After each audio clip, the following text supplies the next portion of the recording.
మీకు నేను చెప్పాలా? ఈ లోకంలో ధనం లేకుండా జీవించడం కష్టం అండి. ధనం మూలం ఇదం జగత్తు కదా. ఇప్పుడు నీకేం కావాలి? మీ ఆశీర్వాదం వల్ల నా ఆశలు నెరవేరినాయి, కానీ జీవితంలో నాకు మనశ్శాంతి లేదు.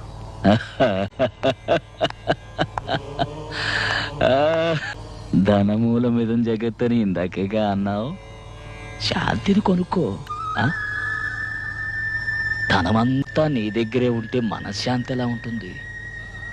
ఏదో నీకు కావలసినంత ఉంచుకొని మిగిలింది దానం చేస్తే మనశ్శాంతి దక్కుతుంది.